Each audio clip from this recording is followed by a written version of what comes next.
Hello and welcome to this week's episode of Uncorked with Funny Wine Girl. This is Funny Wine Girl, aka Janine Loopy. And I'm going to say it again. And you're probably like, what is she going to say? The time is just marching on so quickly. Yeah, that too. But I will also say that I'm celebrating 5 years of this podcast. It will actually be 5 years in May. But as part of that, I'm doing some really exciting things. Well, I'm very excited about them. Some online events. January 28th. I'm trying to do I shouldn't say I'm trying. I'm going to do this Ask the Expert kind of series. So the 28th, January 28th, 7 p.m. It's going to be live on Zoom. So follow Funny Wine Girl Janine on Facebook and Instagram. I'll be promoting this, but all you need to do is reach out for the Zoom link and I'll post it as we get closer. Emily Hickox of Budget Through Life will be answering questions. So maybe you're trying to figure out how to save for something big or how to talk to your kids about spending so that they understand the value of money. Whatever kind of questions you have, you can submit them in advance or just, show up on Zoom that night and Emily will be there to answer them. She really is good about explaining budgeting, credit, debt, all that good stuff. And then, and I'll say this in a couple minutes because it ties to my guest this week.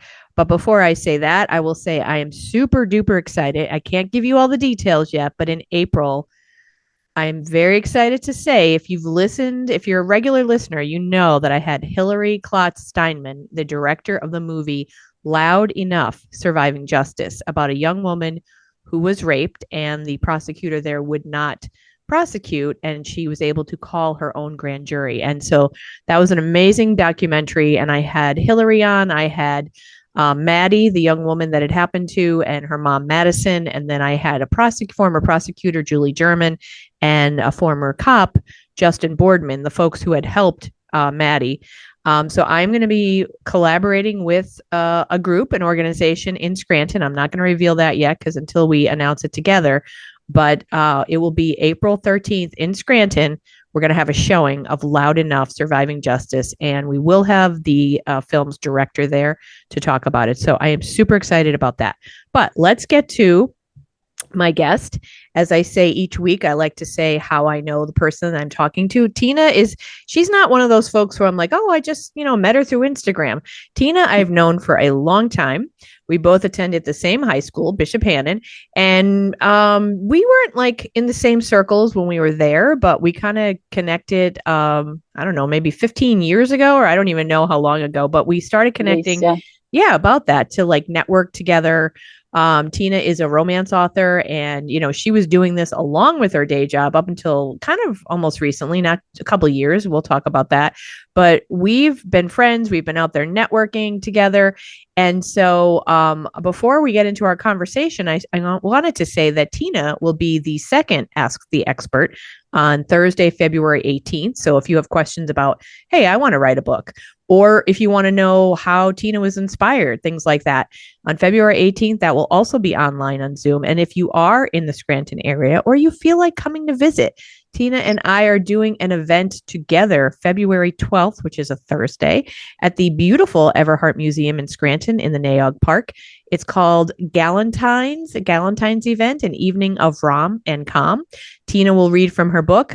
Mickey Orlowski, who is a local comedian, will perform with me. We're going to do a couple little things each. I might do some like poems and funny things.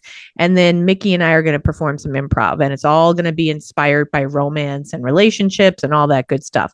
So that's okay. Did I do all the plugs I needed to do? Yeah. So let me introduce Tina Gallagher, romance author extraordinaire.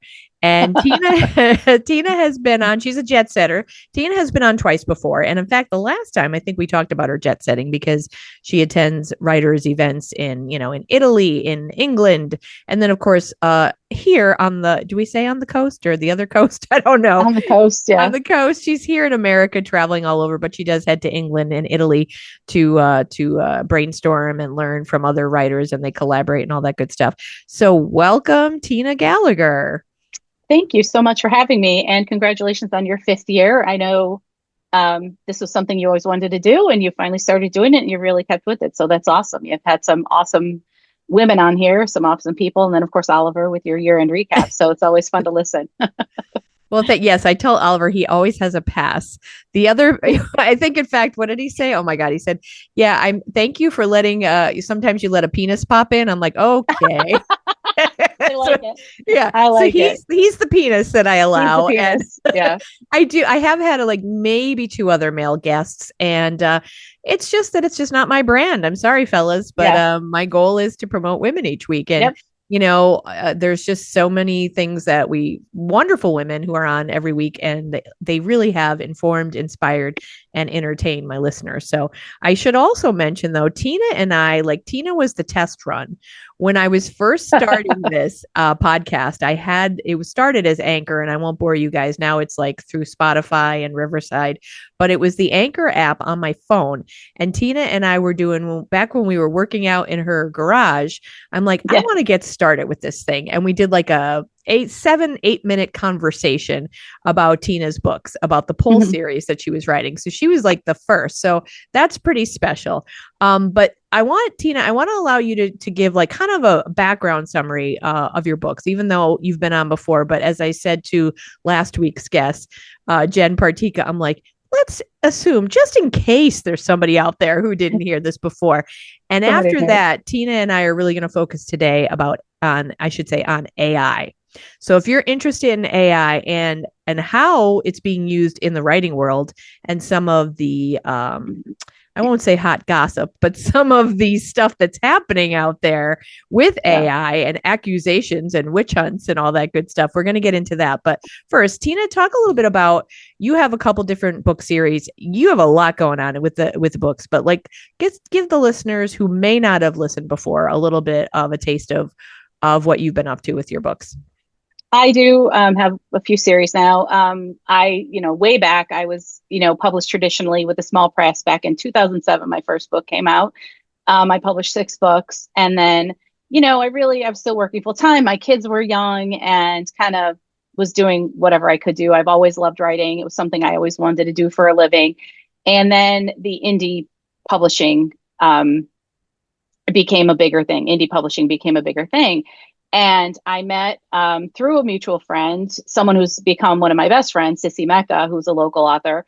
And again, was going through the trad route and decided to become an indie author because she was at a writing conference and somebody told her about, indie publishing, and she kind of went that way. So I picked her brain, decided to become an indie author. And in 2018, I published the first book of what is my Carolina Wave series. That series now has six full novels and 6 novellas in it, so 12 books total. And then I love baseball, so that's why it's a they're baseball romances. And then I started doing, I think it was in 2016, maybe I started doing pole dance fitness in Scranton. Just funny enough, the same friend who introduced me to Sissy Mecca was doing pole dance fitness, and I'm like, I always wanted to do that. So I started going over there and fell absolutely in love with it, and fell in love with the community. It's a great community. It was a great place, very welcoming, became some of my best friends. Some of my best friends came from, that pole dance studio. And so I decided to write the pole dance series that I have, which is called Peaches and Pole, which I will be reading from at the February 12th event. And then I just, was it last week, January 7th, I think it was, I released the first in what is my coach's series. I'm calling my coaches series. We're back to baseball, but it's about a little bit of older characters, and it's the coaches of the team called the Loggerheads. They're based in a small town in Pennsylvania. And then also this year, I'm writing a series with Sissy Mecca, who I've mentioned. We're writing a small town romance series called the Brewhouse series, and it's basically like a celebration of book clubs. It's about a book club that takes place in a small town, and we really wanted to, because there are some great book clubs out there. I've, gone and spoken at some of them. They've read my books, gotten in touch with me, and Sissy as well. So we decided to this is our way of celebrating book clubs and women who are in them. So that's a little bit about me. Yeah, and I should say you're for the Peaches and Poles, the pole dance series, that was really inspired by a lot of the women that you met here in the pole dance place in Scranton. That it's a very empowering series because it's a lot about like loving your body and in Hmm. who you are, and not having to fit that skinny girl mold or whatever you want to say. So Hmm. it's really body positivity and like a Yeah. great strong, really strong woman supporting women community, always good friends who support one another. Yeah, absolutely. And they're all curvy girls. They're all the books start with thick girls pull, thick girls write their own happy endings and such. And I am a thick girl who did pole dance, and I was not only heavier than most of the people who did pole dance, I was also at least 20 years older than a lot of the women who did that I did pole dance with. And they were still so welcoming. You know, my friend Megan, who is the inspiration for Kira and Thick Girls Pole, she used to call me her pole mom. Like she, so it's, it was just such a great community and very, very positive. Like no one ever looked at me like, oh my gosh, why are you wearing that? Like cover yourself up. Like you shouldn't. And if anything, they were telling me to strip myself down so I could stick to the pole better. So it was, I felt very comfortable. The first class you go there with shorts and a tank top and want to crawl into the corner. And then by, a couple months in, you're wearing the pole shorts and the sports bra and strutting around. Yeah, and So, I yeah. should mention it's been a bit. In fact, I should have them back on again because they've changed their location. The girls from High Priestess, is High it still priestess. called Yeah. High Priestess Yeah. Paul and Yeah. Jeanette and Shyla, right? Yeah. Shyla, right? Shyla. Yep. Sometimes I Yep. gaslight myself. I'm like, and I say things, oh, Yeah. Shyla? Nope. Yeah, No, it's and definitely Shyla. Jeanette, and Shyla were on the podcast, but Yeah. it's probably been about a good 2 years maybe since they were on. Yeah. But they were on the podcast, and I should also mention, I don't want to derail us, but like along the lines of like what a positive community it was for you, Tina, and like how you really illustrate that in the books. But to think of, and I was kind of surprised, although I don't know why I am, because I shouldn't be shocked at any kind of misogyny and like doubt and other stuff when they were sharing at the time before they got their space in downtown Scranton, which they are no longer at, that they actually ran into some people closing Mhm. doors on them because they They didn't did. Yeah. understand what pole dance was. It was like they're thinking of it like a brothel or something, the way they're Strip responding, club or like, yeah. oh Yeah. no, what is this? And Yeah. it's really for strength. It's a sport too. I mean, it takes some It is. Yeah. serious skill and Yeah. dedication, right?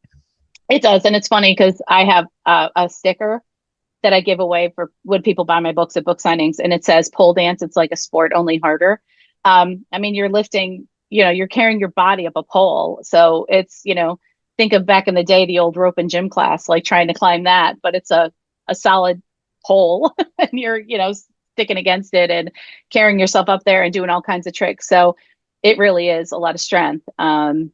It does take a lot of strength. And there are a lot of people who say, oh God, I can never do that. Like, especially when I did it, my friends were like, I can't do that. I'm not strong enough. Well, you're not strong enough to do anything until you do it for a while. Like you have to work your way up to it. And I have been away from it for a while, unfortunately. I haven't been going consistently for about a year, and I've been having trouble with my rotator cuff. Old people problems here. And I've been dying to get back, and I keep like thinking like, does my shoulder feel good enough that I can get back? Because I miss it. I miss the community. I miss doing it. And pole dance has been showing up. Pole dance videos have been showing up on my FYP on TikTok, and I feel like that's a sign from the universe that I should be getting back to it because Yeah, it's calling you, it's Tina. calling. It's absolutely calling me. And I thought, I'll just have to take it easy and realize the hardest part with anything like that is, back in the day when I was going to pole dance 5 days a week and taking 2 or 3 classes a night, I wasn't, I never considered myself good at it. I could do things. I didn't look good doing it, but I could do them and I enjoyed it. Um, but when you go back, obviously I had time off because of the pandemic. So that was my first break from it. And I went back to High Priestess when they opened up again, I went back to it and I couldn't do half the things I could do, but your mind thinks that you can do these things. And so it's a mental challenge to be like, you can't do this or you're going to kill yourself or it's going to hurt really bad or you're going to hurt yourself, quite frankly. So when I do go back, I'm going to have to talk myself down. Yeah. Well, and I think that's kind of a just not to be like, here's my little mini TED talk, but like it's so important to enjoy where you're at or respect, because a lot of times we're too Yeah. busy saying, oh, I'm no good at this, or that's not Yeah. good enough. Like I did 2 full marathons and but I wasn't fast. And I Yeah. would have Doesn't people matter. say to me, Janine, you don't have to add that. Doesn't matter. And Yep. you still did the 26.2 miles Yeah. regardless of how you did them. Yeah. Like you completed them. Yeah. And it's funny because then we have to meet ourselves where we're at. Like you said, you haven't been to class. I haven't been running. Yeah. And for whatever reason, I've been trying to figure out what's going on, whether it's like a heart issue, a lung issue. Tests are coming Hmm. back, no problem. So I miss it. I really do miss it. But it is important that so again, a reminder, well, okay, I some days, and it's not always easy, but like, okay, Janine, you still went out and did a hike for an hour and a half. Like you're Right. able to move. So take Yeah. yourself where you're at. And if you can get back at running, great. But if not, you had like, 13 half marathons, two full marathons. You had a Yep. time when you could do it and respect it. Yeah. Yeah. Yeah. Yeah, you have to, and you can't hinder the rest of your life just being stubborn and trying to do stuff. And that's where I'm at. Like I tore my rotator cuff 30 odd years ago in college, playing softball.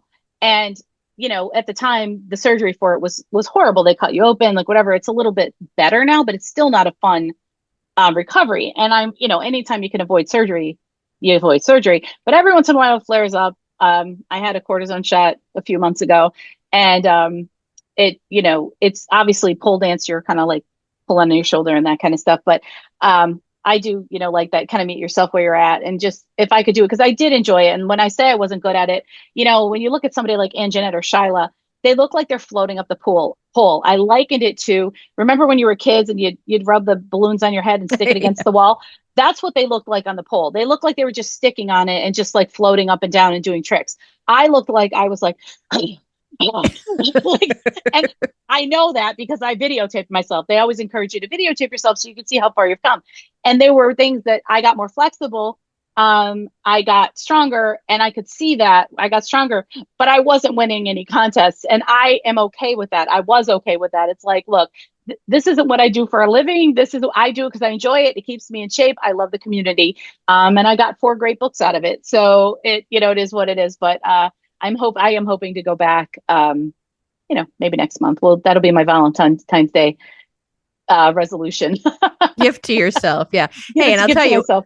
what you got out of it. That's not too damn shabby, right? Yeah, yeah, yeah. Okay. I Yeah. got some good friends, or if only got the good friends out of it. That's great. And I laugh, like I was saying, the people were 20 years younger than me. Shyla is actually 6 months younger. No, yeah, 6 months younger than my son. So it just tells you anything. So, and they're just fun to be with, and great people. And like I said, very encouraging and very open. So, they'll be listening to this, will be calling me and saying, "Where are you? You're not here."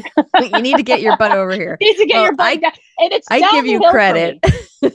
It's literally, I used to have to go all the way over to town, which is 15 minutes away. I could, like, if it wasn't a major hill here on Davis Street, I could like walk down there and walk back up. It's like right there. So Because they're in it's Taylor now, right? they're in Taylor. They're right on Main Street in Taylor, like kind of across from the Sheets. So I live right up the block from it. So it's kind of funny.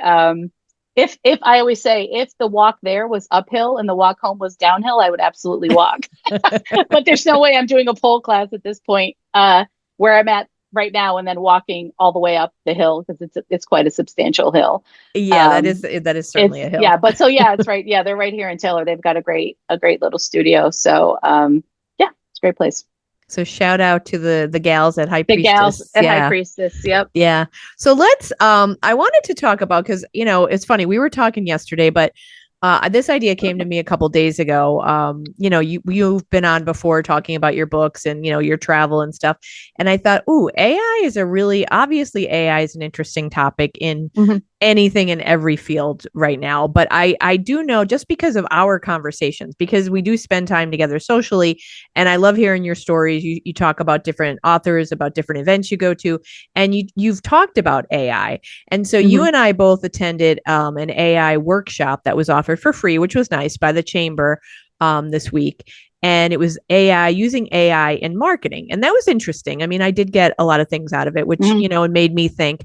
And we had our conversation. So I thought, I think it would be a good podcast conversation, because I think a lot of people out there have their own thoughts about AI, whether they're accurate or not. Again, it's what we hear, what we read about, and how it's being used in different industries. Now, I will freely share, and we've talked about this, where I've been resistant to it, like more so, I think, than you. I've been resistant to it. And I start using it, like with different things with my dad's health issues. Sometimes the tests come back and you're like, I consider myself pretty good with medical terminology, but still, to kind of summarize and say, well, what does Hmm. this mean? What questions should I have for the doctor? You put it into Chat GPT, it tells you. or like for my business. I don't like that I don't like it, but it's just the way it is, like paperwork. I'm not like, oh, I have to put a proposal together. And I think to myself, why are you saying have to? This is what leads to money. You should be happy about this. But like I always struggle with it, like the wording, even though I'm a writer, like the proposal stuff. So I've had it help me with that. But long story, and then we'll get to what I want to ask you, Tina. I have become also, we talked about this the other day, crunchy granola. I guess we could say that. I because of forest therapy and spending so much time in nature and some other people that I've become kind of friendly with who really are against AI because of the data centers. And I feel like maybe we don't all have all the information or the true picture, right? And so I will admit, maybe because I'm Catholic and Catholic guilt, like I genuinely kind of struggle with AI because I feel guilty because I'm like, oh my God, am I causing, you know, I just feel like there's probably a middle ground, right? Because you see people Right. like creating videos and pictures that are really just for silliness or enjoyment. And again, if that makes them happy, but I look at them and I go, but if that's causing harm to our resources, should they really be doing it? And then the other Mhm. thing you and I talked about too is even if you think you're like, well, I won't use AI, AI is integrated into so many things right now. People probably don't even know when they are using Yeah. it because it really is integrated in that. But I want to ask you, so you do use it, but tell me first, because it's changed. This was maybe a year or so ago. There was some scuttlebutt. I like that word. Some Yeah. like the writing community. There was some people who were using AI and other people who were like accusing people maybe of not doing their own writing. Or tell me a little Yeah. bit about that, and then we'll talk about how you're using it and how it has really. I mean, you tell me examples that you do, and I'm thinking, wow, that's really helpful. Yeah. The biggest issue in the writing community, especially the romance writing community, and the writers have kind of like pushed this and shared it with their readers, that now some readers as well, is authors using generative AI, which is basically having them write their books for them, giving it a prompt and saying, this is what the book's about, and having it write the book for them. And I do know there are authors out there doing that. Um, you know, but I'm not. But in my, it's just they know it more better than I do, I guess, and they could like massage it better and make it the output better. But the romance community is definitely on a witch hunt for anyone using generative AI or thinking that they're using it. Um, and there are reasons that, like, there are people who are trying to cancel authors if they think they're using it.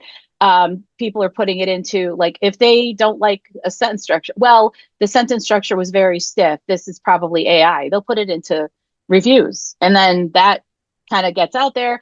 They have also convinced themselves that the use of the M dash is a sign of AI, as if it never. I don't know, and it was interesting at that thing yesterday. I don't know how. What was that man's name that was running it? Oh, Joey, Mark, yeah, Mark. Joey Where the hell did I from get the Posture. Joey Mm-hmm. from Posture?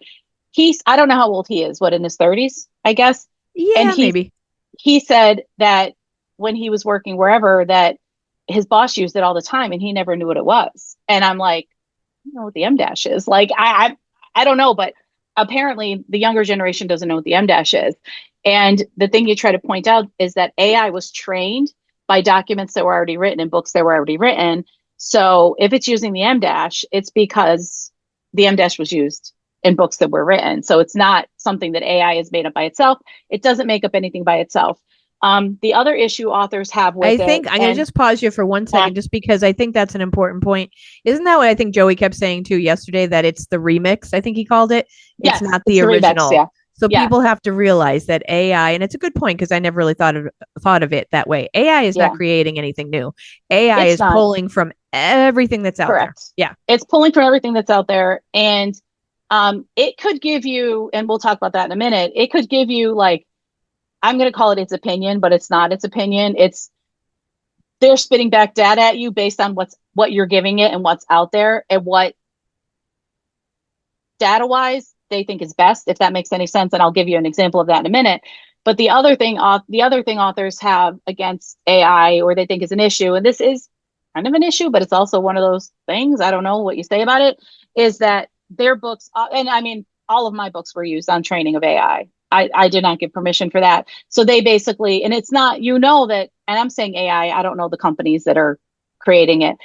AI, the AI company went out there and basically pulled from the internet a ton of books and trained the program on it, on your books.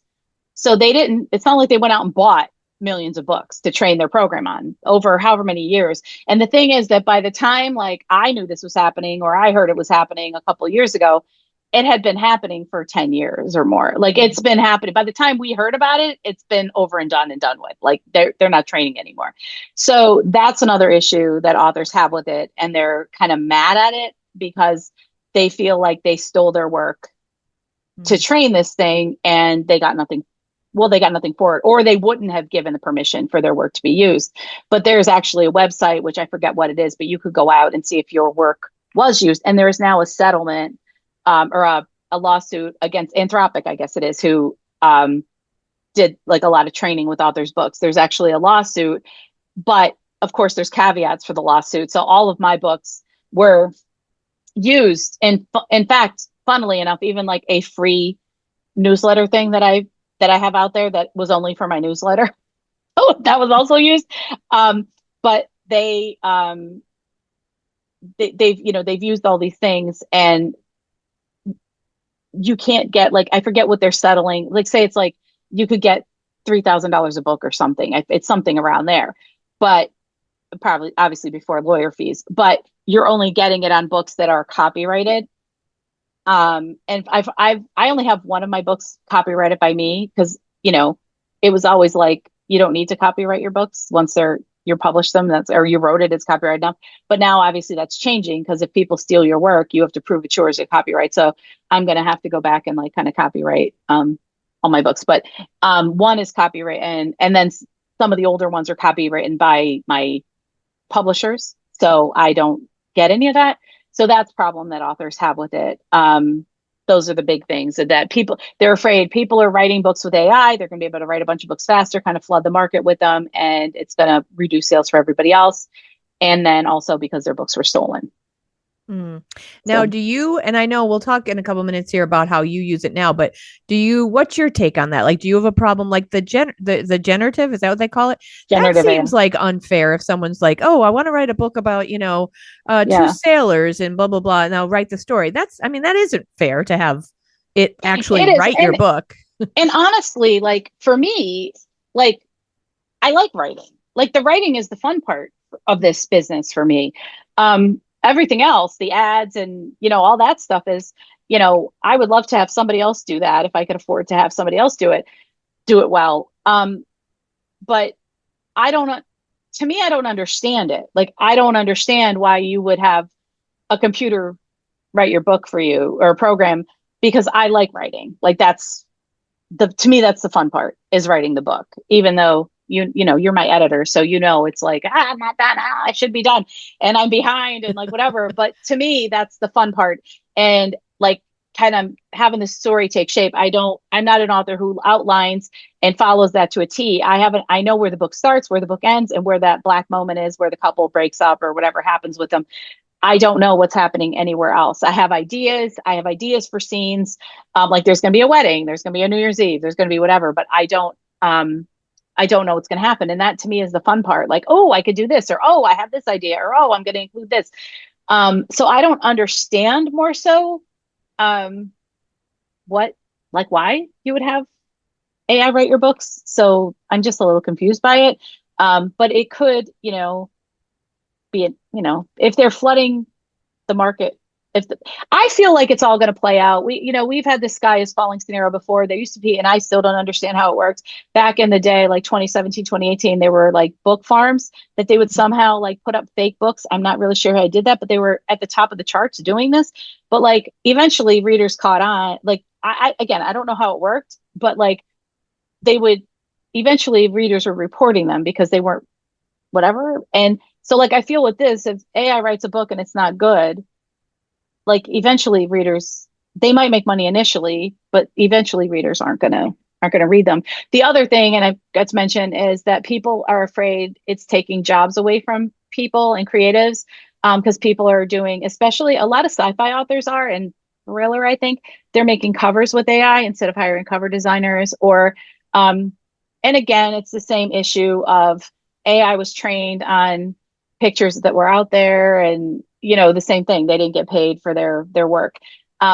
So that's another thing. And even like copy editors, like if people are running through the program. But I mean, those are other issues with that people have with AI. Yeah, yeah.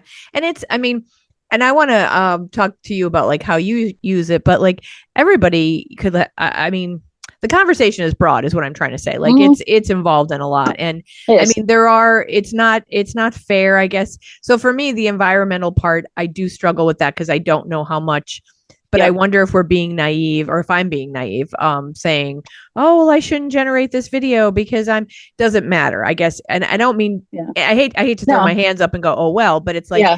I feel like the train has already left the station and is way ahead Correct. of me and well ahead of a lot of us. Yeah. So like I think it's one of those where we really need to better understand it more.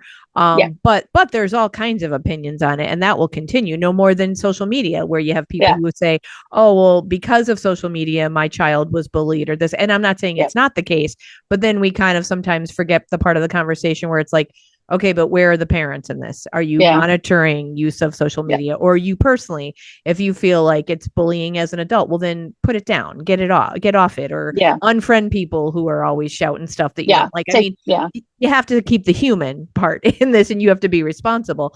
And I Yeah. think Joey did make that part. He said, I don't think, people worry about it replacing humans. He's like, but the human part is what's so important, like us as humans connecting, and our input is so important that he feels like, I think he had said something like that.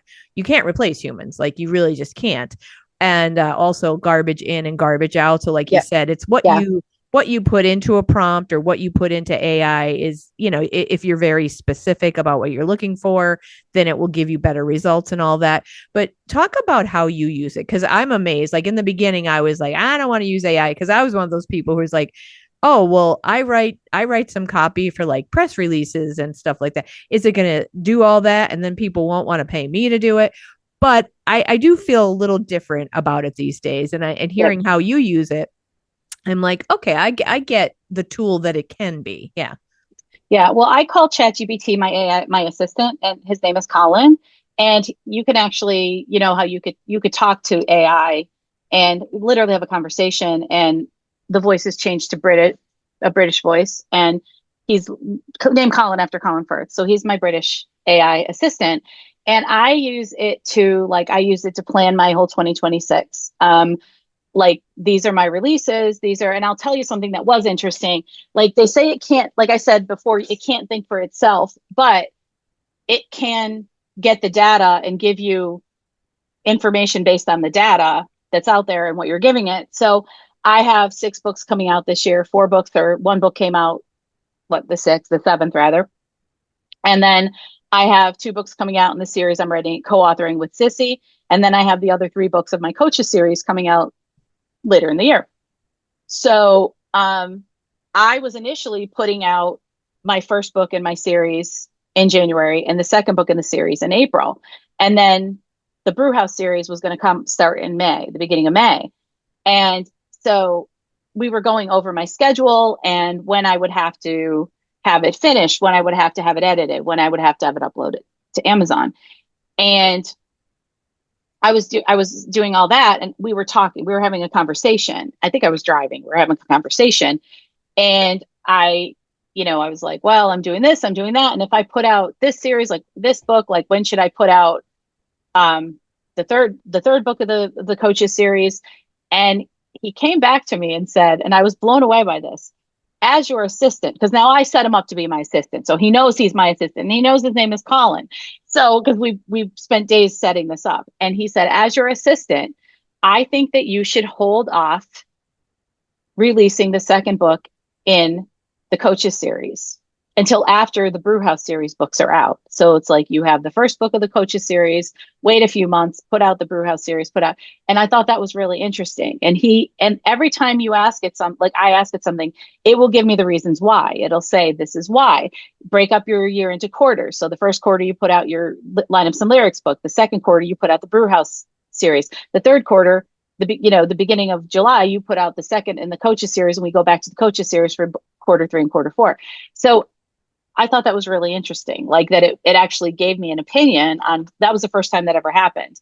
Um, so I was setting up my day with him, like saying, what should I do today? Like these are my goals. Like and I just stopped doing that, but that was just me. I told you earlier when we were talking, I have my 4-year plan and I put in everything that I want to accomplish. And he just basically breaks it up into tasks of what he thinks logically I should do. And where financially, what my financial goals should be and what my spending should be on my advertising for my books and that kind of stuff. So it is really helpful. It also helps to say, I use it to, with my writing, I use it like for my what was a big pitch energy, my book that I put out, that was a novella I put out in the summer, or last year. The hero had Tommy John surgery, and I within 5 minutes, he gave me all of like, what does it feel like when a pitcher blows his elbow out and they need Tommy John surgery? What is the timeline like?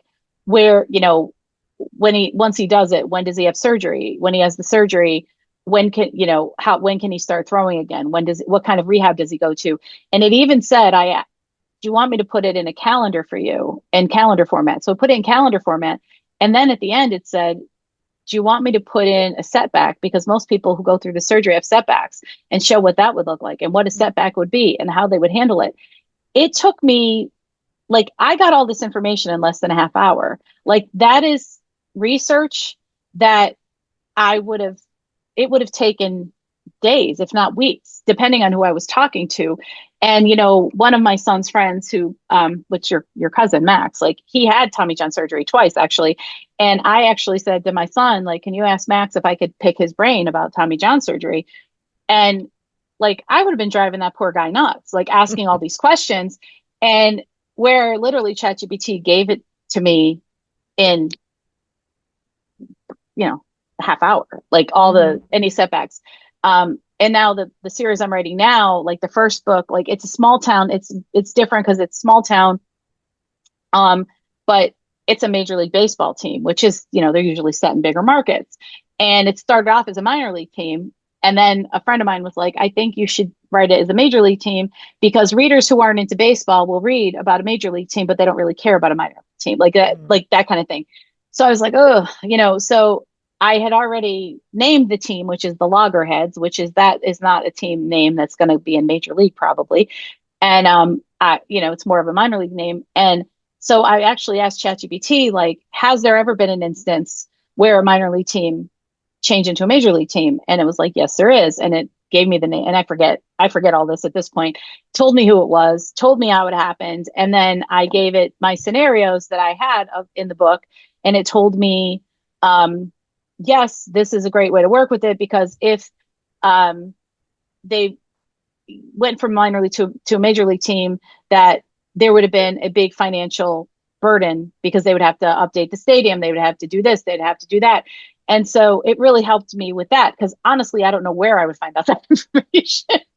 So it's been Yeah. really helpful Yeah. with that. So would you say, because I mean, some people might go, oh, you could just put that into Google, but there's Mm-hmm. limitations when you're doing just like Mm-hmm. a regular search engine, Yeah. and you have to dig deeper probably, where it feels like Right. it's a more powerful Well, brain, I guess you could say, right? the one thing about ChatGPT or AI in general that is really cool is you can ask it a question and then continue the conversation. Whereas if you ask Google something like, tell me about Tommy John surgery, it's going to give you all these websites you could go to look at Tommy John surgery. Or now you have that AI summary that is included. But it's going to tell you about Tommy John surgery, but I can't ask any follow-up questions like, what is the recovery time? When would they start pitching again? And then even with ChatGPT, it'll ask you, it'll say like, well, it is the one that said to me, would you like me to give you a calendar with a setback in it? Because most of these people have setbacks, and let you know what kind of some setbacks you could include. And so it's more of a conversation than just searching for something, if you know what I mean. So like it's so funny, because now I'm so used to using ChatGPT with my business, like asking these kind of questions, and asking like, okay, here's my ad, my ad spend, and uploading the report and saying like, this is what's happening. Should I keep these ads going? Shouldn't I keep these ads going? It'll tell you why. Like if I asked Google, like, okay, my ad spend is this, and my RO what it looks like on Facebook is my ROI is this. It's just going to give me a flat answer. It's not going to give me the nuanced answer of yes, you should keep these ads, and this is why, or this is why not. Or ChatGPT will actually say, yes, but with a caveat, you should change this because this isn't working, or you should do this if you have this many ads up, get rid of that ad and add more money to that ad. So it's more of a conversation that you could continue instead of a finite search that is Mhm. just giving you an answer. Yeah. And it Yeah. really is, it's searching. It's like you said, if you put that in Google, like Tommy John surgery, you're going to get like links you can click on. But it's really, it's doing the work, a lot of the work for you. It's Yeah. summarizing everything that's out there. It's Yeah. pulling from all over. But, and, kind of as we said before, garbage in, garbage out, we do have to be careful because where it's pulling from may not be in some cases. I You, know I've even read some things where I'm yeah. like, well, that's not accurate. You do have to still Yeah. use your own mind and like check out what it's You doing or do. saying. Yeah, Yeah. you do. And have to make sure if it doesn't, especially if it doesn't make sense, like, like it, you do have to double check. And I do. And in that case, I correct it and say, like, one thing that, okay, so for me, one thing I found in ChatGPT is if you create projects, it keeps all the information on the projects in that project, where I was just doing regular chats. So I had my book synopsis set in there and all the information on my books. And there are times like when I'm asking a question about one book, it's answering with scenarios from like the other book. Like, so for instance, I went from writing Big Pitch Energy to writing Thick Girls Fall in Love, where the heroine is a pole dancer and wears the heels and falls off the heels and breaks her ankle. And it's giving me information on Tommy John surgery when I'm asking, because that was another thing I asked it. I said, I knew I wanted her to break her ankle on the heels, kind of fall down, break her ankle in like a compound break that she needed surgery for and needed to be off her foot for at least 3 weeks because the hero was an orthopedic surgeon, her brother's best friend, wanted him to kind of be sitting with her, like he's, whole thing. But I asked it, like, what, she's a pole dancer, she's on heels, what kind of fracture or break could she have that would require surgery and not just being in a cast? And it gave me 3 or 4 scenarios and then said, this is your best one. And it was like a biomacular fracture or whatever it was. And it, you know, it helped with that, like just, letting me know. But I did research, like once I had that information, I could go on to like WebMD and research, like, is this what would happen? And it would absolutely, yeah, that's what would happen. Mm-hmm. The other thing I used it for, and this was like 2023, which I think I learned about ChatGPT because before, like you were saying, I was like, oh, AI, I don't want to deal with it. Or all I heard were the bad things about it. And I didn't want to be part of it. And I was at a writers conference and the one guy I know was talking about it and he uses it regularly. And I was like, holy crap, you could do all this stuff with it. And I was writing a British hero. So I was writing my book as usual. And then I was taking certain words that the hero would say in his sentences, and I would make a compilation of words and copy them and go into ChatGPT and say, would a British 20-odd-year-old British man use these words, or is there better British slang? And it would give me a list of slang that I could just include in my books because I wanted them to be, even though, mostly Americans are reading these books, I just want, you don't want it to sound, I wanted him to sound like he's British, so I wanted him to sound Mm-hmm. British. So that was helpful with that. I mean, I could have reached out to friends who were British and asked them, but like, it was just, my schedule. Although I guess that would work well for England. I'm up at 3 o'clock in the morning writing. They're up at 8 o'clock their time. So, Yeah. so it is very helpful with stuff like that. But like you said, it could be wrong. Uh, you know, it, it could be wrong. Like it gave me something the other day, which was, and I mean, I asked it about the East Wing of the White House, what's going on with it, because I haven't heard anything on the news or on social media, because it was all over TikTok at one point. And I asked it, and it literally said to me, you have misinformation that the East Wing of the White House is still standing. And I was like, no, double check your references. It is not like it's, and then it comes back and it's funny because I always laugh because it's very, oh, my bad. Like my bad. You're right. Like whatever. And it's just funny. So like, yeah, obviously there are things like you do need to double check. I don't know what he was looking at first, but he I say he but it can give you wrong information. So you just have to be careful. Yeah. Well, and again, like just like social media can be a tool or it can Yeah. be something, Yeah. it can be a nuisance, it can be dangerous, it can be a tool.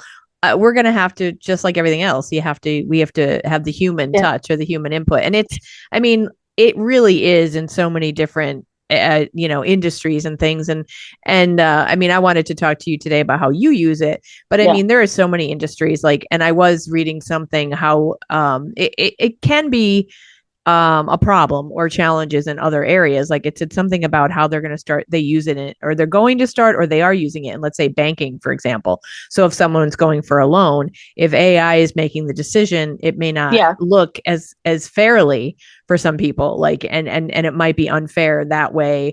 And there was a couple other things that it said, like with even with healthcare, but at the same time, you have other people saying like, wow, it could do things that we didn't have the capacity to do before, like with surgeries or different things. So, I mean, I just think there, like everything else, we really have to learn more about it. But there are ways Yeah. it can be used responsibly. And it sounds like you use it a lot for research too. I use it mostly for research and as my assistant, like to set up my schedule and stuff like that. Like my whole coaches series, it helped me name it because I'm usually pretty good with titles, but I wanted these titles to be more specific. Like I wanted them to be like I have the like my Carolina Waves baseball series. They're all different. Like on the men, Waste of Handsome. Like I have them where they work for the specific books, but they don't collectively tell you that they're a series. So then I have the Peaches and Pole series, which the first book was titled Thick Girls Pole because that was Megan's when she used to post her videos on Instagram of her polling. She used to use the hashtag Thick Girls Poll. So I'm like, I'm stealing your hashtag for my book title. But the intention wasn't for that book series to be all curvy girls and all thick girls. And then somewhere along the way, I just decided to do that. And they all start with thick girls. So you know that it's in fact it's the Peaches and Pole series, but I often refer to it as the thick girls series because they're all thick girls. And so for the coaches book series, I wanted something that said what the books were, but were also cohesive, that you could tell that they were in a series. So I was trying to figure out titles of my own, and then I kind of had an idea of I know who the coaches were going to be for the books and for each book. And then I went into ChatGPT and I said, I want 4 titles that are alliterative, 2 words with and in between them. And, you come up with some really bad ones before they came up with some good ones. So it can be, it's trial and error, but I find it really helpful. And I always laugh now because I'm like, I don't know how I wrote a book without it. It is very helpful with research. Now, with the names, like the titles and stuff, and I know I think Joey kind of referenced this where, he was doing a pretend business just to Yeah. show us how it worked. And he put in, like, guess what, Third Rail for a Third cocktail rail. Yeah. place. And there are a lot of other bars out there named that Third Yeah. Rail. Do you worry about, or does it take any, give you any information about, like, okay, this is already used as a title, or is that ever an issue? Like, you don't want to duplicate what somebody else is doing? Well, that was part of the thing. Like we were asking for titles specific, like we were giving specifics. And of course, we changed our mind since we planned this series. So we've changed our mind, but we asked for specifics. And then once we came up with titles, or at least one title that we liked, we did do it our research. Like, so we did go out there and research it. And we do usually, although it's even sometimes if you say, preface your prompt with, I want something unique, it may give you something like we were, trying to find like a Scottish name that wasn't a clan, like an actual clan, but it was still a Scottish, like we wanted a Scottish name. And it was giving us like McDougal, like obvious, like Sinclair, like obvious Scottish clans. And we're like, that doesn't make any sense. Like that's, Hmm. oh, sorry. And then it would say, oh, sorry, my bad. And I think it's funny because sometimes I always say oh, Colin is glitching. Like sometimes he doesn't give me what I want, like a typical man, I guess. Like he doesn't Sometimes give he me what doesn't I give me want. what I want. He doesn't give me what I want, even when I specifically ask for it. But like it'll give, it kind of like, oh, my bad. Like it glitches. But I always ask if I get something that I want it to be like specific, and I want it to be unique, I will ask for something unique, and then I go out and I research it myself. I do double check that it's not anywhere out there. Search Amazon, just search Google in general, and so that it would, I make sure it's not like, I mean, although most of the best-selling titles I have an idea of, but because I keep my finger on the pulse of the romance market. But Hmm. even if it's a book, like I really don't want to like name my book something that, I don't care if it was published 5 years ago and sold 2 copies. I don't want to have a title that's kind of reused. So I do research and make sure that it's not something that's already out there. Yeah. Yeah. And that's smart. Again, it goes back to like you do have to be involved in the You do. process. Yeah, You you really do. do. Yeah. Yeah. You Yeah. really, yeah, you can't just be like, oh, and that's the concern. Like, I know that students are using it to write papers. Yes. But the problem I have with that is, like it's always been said, like, I think it was a quote from Working Girl. You have to know the rules to break the rules, or you have to make it before you can break the rules or whatever.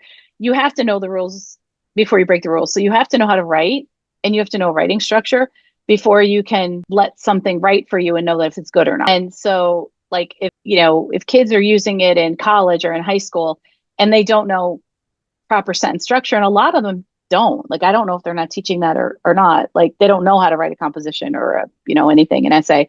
They don't know proper essay structure. Like if you don't know it, like you're not going to know that it's bad or it's not good. So you kind of have to have a clue of what you're doing before you use it, that way, like generatively. I But don't, I it's mean, I personally don't think they should be like, if I would have a huge problem with that. And I know a lot of colleges do. I mean, I did teach at King's, but, and there was plagiarism software, but like I know nowadays they said that can't even pick up all this stuff. it doesn't work and anymore. I know it. In fact, we just talked about this in a mastermind I'm in, because we were talking about it, and that like books coming up as like AI, right? And my one author friend literally went into her attic and went through boxes and found her husband's like a paper that he wrote in college. And like they're in there, like he's like 50. So it was a while ago. And she scanned it and uploaded it to one of those things, and it said it was AI. I think that the waters are so muddied at this point that, and even with pictures, like there are experts like AI has come such a long way with creating pictures. Before it used to give like no fingers or an extra thumb or something, like where now some of them are so good that it's very hard to tell if it's AI. And that's a little scary. And like the waters are so muddied with the writing and things that are out there that I don't know if the plagiarism checkers or the AI detectors are even relevant anymore, Mm-hmm. because the only thing I can say, well, and I don't even know, terrible to say, I don't know if they even care, but like in college or in high school or whatever, is like save your drafts, you know what I mean? Like, and then we were talking about that at an author, again, it was like a conference I was at, and they were saying like some author, again, the witch hunt, somebody said something was AI, and she like provided, I don't know if it was in her group or whatever, like her drafts of her book. I write in Google Docs and I edit as I go. So I don't have drafts. The only drafts I have are my final draft and my final edited draft after you go through it and then I go through it. And that's the final edited draft that I publish. I don't have like draft one, draft two, draft three. I that I add detail. I don't have all that.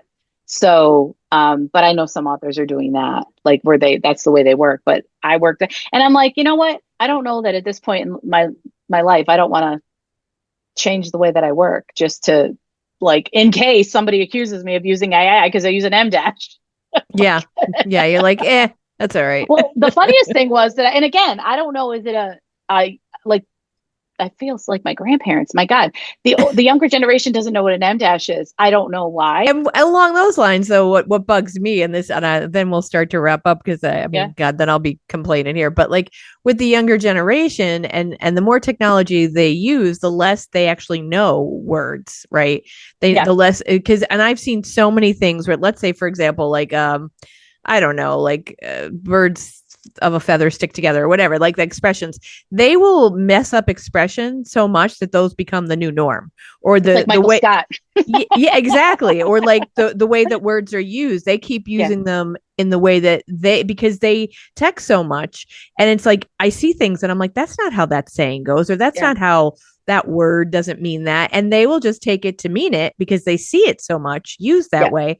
And what I worry about too, and Joey had mentioned this in the workshop, like when you do want to input stuff, like if you're moving, like he said, if you're working quickly, don't worry if you're being sloppy and you're throwing in, misspelled words, because he's saying more or less that AI will kick it out correctly. Well, that to me, as a word nerd, and I don't know if that bugs Oh you, my but like God. young people, so many young people, because they text with shorthands, they already don't know how to spell words. They Hmm. already don't know the difference between two and two, or your, they Hmm. already don't know that. So now they can put in total crap Yeah. and let AI clean it up. And like, I guess as an old fart, I'm sounding like an old fart. Like I want people to care about that. But the bottom line is I don't think they do, because they don't have to, maybe. Like they don't have to I know how to I write. have I don't know. I have to say that there are, because there's a lot of young, and I'm saying young, I mean like early 20s readers in the community. I mean, you met or you emailed back and forth with Olivia from Cover Maker Books. And she's 20, maybe 21, I don't even know.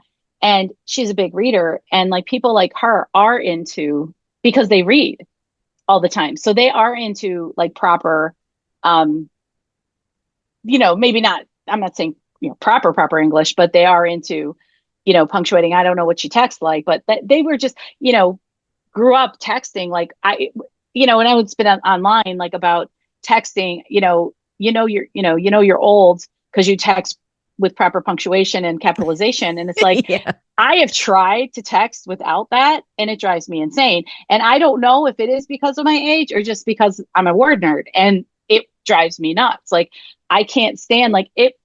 I laugh because even sometimes I'm when I'm writing in GPT, like if I'm doing it on my phone, like a lot of times I don't use capitalization. I'll punctuate, but I don't use capitalization and stuff. It drives me insane. Like when I look at it, I have to not look at it. But when I'm on my computer, it's always like capital and punctuation and whatever. Yeah, it is definitely changing. But I think there are some, like again, kids who are into reading, they will know it just because Mm-hmm. they read. But there are a bunch that just don't. Um, and I think it's interesting. This is a whole, because this would be a whole other show for you. It's very interesting to find out that those younger kids, like they're actually the ones on TikTok who started the whole like paperback and like the sprayed edge paperbacks and the nice paperback covers, like the different paperback covers trend, because they like reading paperbacks. They don't like reading on, and I can only attribute that to, I don't know. I'm assuming it's because like they're on computers their whole lives. So to be on another device is not recreation and not relaxation. So Mm-hmm. they want the paperback book. Yeah. So I thought that was interesting. Yeah. And I should probably say again, I don't know how many listeners I have who are young, but I should say I don't mean dissing. You know what I mean? I don't Yeah. want to sound like I'm Yeah. 100, like, oh, Yeah. you kids today. But because again, it's in some ways, in many ways, it's not their fault because they grew up with devices. Right. I just, again, as a word nerd, I just like it. Well, a lot of adults don't know how to use words properly, and that bugs the hell out of me too. But to your point about like the not having, you use punctuation and capitalization, otherwise it drives you nuts. I agree with that. And that's kind of like me with money. When I was a bank teller, when I first got out of college, I was a bank Yep. teller. And people, they don't put the money, it has to be like with the faces all going the same Yes. direction. That was a That's how rule. that was how we were taught. And it comes out of the ATM every which way. Like they Yeah. clearly don't care about that anymore. That still bothers me. Like Well, if but I the give thing is, money, I have to put it in order. because I was a bank teller as well back, in college. If you got audited, you got ticked for that. Like you got points against you if your money wasn't in the same order. And the reason was it was easier to spot counterfeits if everything was in the same order and looked the same. And no, I'm the same as you. I have to have even. like my husband used to have money in his wallet, like all of like there'd be a 20 here, then you'd have a 5, then you'd have a 1, then you'd have a 20 again. I'm like, put it in the same order. Like, oh, look, I found a 20. It was behind the 1. Like, put your money in the right order. Like it that drives me nuts. But that was, yeah, that was a rule, because if you got audited, you got a demerit or whatever the hell you got. But yeah, I think it's interesting, like with AI, like I think there is a way, because again, like you said, the train has left the station, the horse is out of the barn, it's not going back in. um I think that there is a way that they could teach it how to use it, and how to use it like to enhance what you're doing, or enhance, you know um but again, this technology has happened so fast that, and you know how it takes things forever and a day to, like, especially administrative things like with schools and stuff, to catch up to it. It's taken a while to catch up to it. So I think it will eventually, but I do think that the kids, people coming forward need to know the rules, and they also need to know, like we were saying, that AI, check your facts. Like, if it's telling you, the sky is green, you're not just like, oh, well, the sky is green. Like, I always thought it was blue, but guess not. AI says it's green, so it must be green. Um, you have to really pay attention and do that. Do your Yeah. homework, do your homework. But once you have, like, I know, like I said, for me, like, once I had an answer, um, especially with the Tommy John surgery or the ankle surgery, I could go on WebMD and double check that. The other thing that it helped me with that, especially like the Thick Girls Fall in Love book, where she broke her ankle, because she got picked up at the pool studio by EMTs. It helped me with EMT speak. So all I had to say to it Mm, was like, what would they, like, for this bimacular fracture, would they snap it back into place? It's out of place, like, or would they just put a brace on it? Like, would they, would they give her pain medication? Would they? And it gave me answers for that. And that, and then again, once I had that information, I could go onto Google and say, is this true? yeah. So, which Yeah. again, Google could give you wrong answers. Yeah. So it's Oh, yeah. interesting. Absolutely. Yeah, that's absolutely right. Well, I'm gonna close now. Yep. But I was gonna say we could talk about this forever, and like, Yeah.